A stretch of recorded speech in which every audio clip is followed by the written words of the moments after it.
বাহ বাহ, সাব্বাস সাব্বাস। ফিরে আসলো 28শে অক্টোবর। 28শে অক্টোবর এর আগে ঘটিয়েছে কারা? আফসুস, তোমাদের জন্য আফসুস। আর কালকে ঘটালো কারা? পরিবর্তনটা কোথায় বলুন তো ভিউয়ার্স, পরিবর্তনটা কোথায়? আমরা কি পরিবর্তন দেখতে পাচ্ছি? সামনে তারা সরকার গঠন করে ফেলছে, তারাই পাওয়ারে, এমন কিন্তু অবস্থা দেখাচ্ছে তারা। তো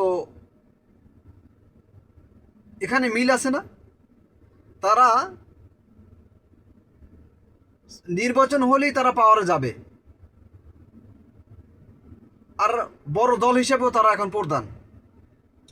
তারা যা দেখাচ্ছে, তারা পাওয়ারে গেলে কি এর থেকে আরো বেশি দেখাবে না? এটাই তো হয় নাকি? তো ভিউয়ার্স বলুন তো, এদের দ্বারা আমরা আমরা নাগরিক কি আশা করতে পারি? আমরা কি তাদেরকে সামনে পাওয়ারে দেব? আপনি কি চান যে এরা পাওয়ারে যাক? আফসোস হচ্ছে, আফসোস হচ্ছে। আহারে, একটা মানুষকে এইভাবে থেতলিয়ে পাথরের চাপা দিয়ে মানুষ মারতে পারে? আজ দেখুন তাদেরকে মানুষ যে গালাগালি করতেছে, এগুলি কি কোনো সভ্য কোনো দল তারা গালাগালি দিচ্ছে? মিছিল হচ্ছে, মিছিলের ভিতরে তাদেরকে যে গালাগালি দিচ্ছে, সেই গালাগালির দ্বারা একটা জিনিস প্রমাণ হয়, আজ দেশের সাধারণ জনগণ, সাধারণ ছাত্র জনতা সব তাদের বিপক্ষে চলে গিয়েছে। সভ্য কোনো দল এই ধরনের গালি দিয়ে মিছিল দেবে না। সাধারণের, যারা সাধারণ বা সাধারণ সাপোর্টার, তারা যখন এক গোষ্ঠীর একটা দলের বিরুদ্ধে যায়, তাদের পক্ষ থেকেই এই ধরনের স্লোগান আসতে পারে। টিনের চালে কাউয়া, তমুক বলে সেইটা, চাঁদা তোলে পল্টনে, বাঘ যায় লন্ডনে। তারপরে মুদ্রার এপিট এপিট সব দেখা শেষ।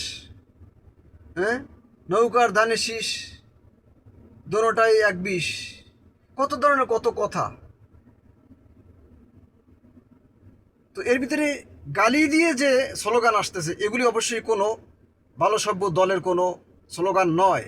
এর দ্বারা আমি এটা বুঝাতে চাচ্ছি, বাংলাদেশের সাধারণ জনগণ, সাধারণ সাধারণ ছাত্র জনতা সব বিএনপির এখন বিপক্ষে চলে গিয়েছে। ভাইয়েরা, আপনারা তো আমাদের শত্রু না। বিএনপির লোক বলেন, আওয়ামী লীগ, জাতীয় পার্টি বা দেশের সাধারণ জনগণ, প্রত্যেকটা মানুষের জন্য আমি এই কথা বলতেছি, কেউ আমাদের শত্রু নয়।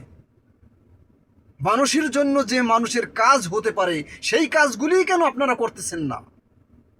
কেন আপনারা বিপরীত করতেছেন? আপনারা কেন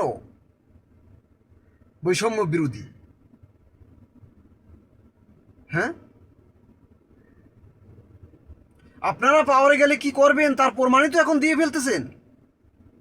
আপনারা নিজেদের দুই গ্রুপের ভিতরে কালকে এই পাথর ছেঁচা দিলেন, 28 অক্টোবরের মতো সেই ঘটনা ঘটালেন।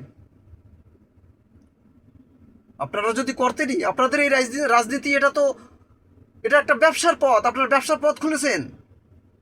53 বছরে যতটা দল সরকার গঠন করছে, দেশ চালিয়েছেন, আপনারা এটা ব্যবসা হিসাবে এই রাজনীতি, এই সরকার গঠন করে পাওয়ারে গিয়ে আপনারা চলছেন, ব্যবসা করছেন। আপনারা এগুলি ব্যবসা করছেন। আপনাদেরকে সাধারণ জনগণ চিনে ফেলছে, আপনাদেরকে আর দেখতে চায় না, নতুন করে আপনাদেরকে আর পাওয়ারে দিতে চায় না। সাধারণ জনগণের এটাই সেই তেজস্বী যে সাধারণ জনগণের যে একটা চেতনা, তা দেখা যাচ্ছে মিছিলে মিছিলে আজ। আপনারা যদি দেশের জন্য কোনো কিছু করতেন, আপনারা যদি দেশের ভালো চাইতেন, আপনারা দেশের উন্নয়ন চাইতেন, তাহলে নিজেরা 53 বছরের পুরা সরকারের পুরা মন্ত্রী মিনিস্টার এমপিরা সবাই, কেউ বাকি নাই, সবাই আপনারা কি করছেন? গুটি কয়েক যারা পরিচয় দিয়েছে দেশের, তারা দেশপ্রেমিক, গুটি কয়েক জামায়াত ইসলামের কয়েকটা এমপি মন্ত্রী, এছাড়া সবাই আপনারা দেশের বাইরে লন্ডন, আমেরিকা, ইউরোপ সব জায়গায় বাড়িঘর করছেন, বাচ্চাদেরকে লেখাপড়া করাইছেন বাইরে। আপনারা এই চেষ্টাটা করেন না যে আমাদের দেশ ইউরোপের মতো দেশ হোক। নাগরিকদেরকে আপনারা সরকারি সুবিধা, সরকার থেকে যে সুবিধা পাবে তা আপনারা দেন নাই। এখনও মানুষ না খেয়ে মরছে, মানুষ চাকরিবিহীন আছে, শান্তিতে কেউ ঘুমাতে পারছে না, রাস্তায় নামার পরে তাদের ভিতরে ভয়ভীতি, এগুলি এখনো পর্যন্ত এগুলি চলছে। আপনারা যদি দেশের ভালো চাইতেন, আপনারা সুন্দর একটা সুষ্ঠু একটা ব্যবস্থা করতে পারতেন। আমাদের দেশ কেন ইউরোপ হলো না? আপনাদের সদিচ্ছা নেই, কারণ আপনারা রাজনীতি করেন আপনাদের স্বার্থের জন্য। আজ এটা প্রমাণ, দেখেন আপনাদের দল থেকে, বিএনপি থেকে অনেক যারা পদে আছেন তারা কিন্তু ঘোষণাই দিয়েছেন বিএনপি থেকে পদত্যাগের। ইতিমধ্যে কালকে আমি দেখলাম না, আজকেই ডক্টর ফয়জুল হক তিনিও কিন্তু ঘোষণা দিয়েছেন পদত্যাগের। আপনাদের থেকে বের হয়ে আসতেছে। কারণ কি? আপনারা আগে যা করছেন, গণ অভ্যুত্থানের পরে আপনারা শিক্ষা নিতে পারতেন না, আমরা জনগণের সাথে মিলে যাই, দেশকে ভালোবাসি, কিন্তু সেটা আপনারা করতেছেন না। দেশের চাঁদাবাজি, ছিনতাই, রাহাজানি, মারামারি, কাটাকাটি, নিজেদের ভিতরে কন্দল, এগুলি আপনারা বন্ধ করতে পারেন নাই। সাধারণ জনগণ আপনাদের থেকে বিমুখ হয়ে গিয়েছে। আপনারা দেশপ্রেমিক নয়, আপনাদের ভিতরে সেই শিক্ষা নাই। শিক্ষার জন্য আপনাদেরকে দলের ভিতরে যা প্রশিক্ষণ প্রয়োজন ছিল সেই শিক্ষা কি আপনাদের ভিতরে আছে? সেই সিলেবাস আছে আপনাদের ভিতরে?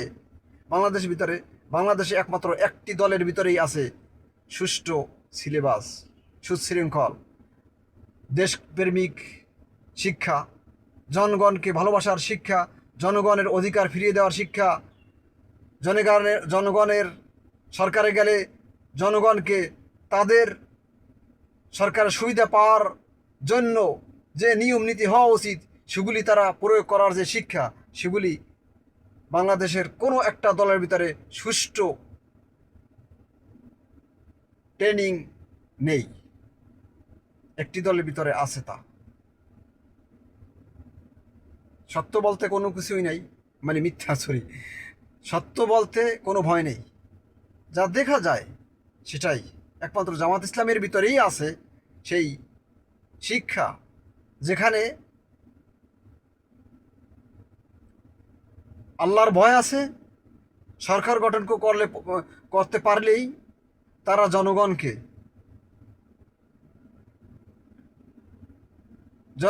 সরকারি সুবিধা ভোগ করতে যতটা সহযোগিতা করা যায় তা তারা 100% করবে, 100-তে 100 করবে, তা আমি নির্দ্বিধায় বলতে পারি ইনশাআল্লাহ।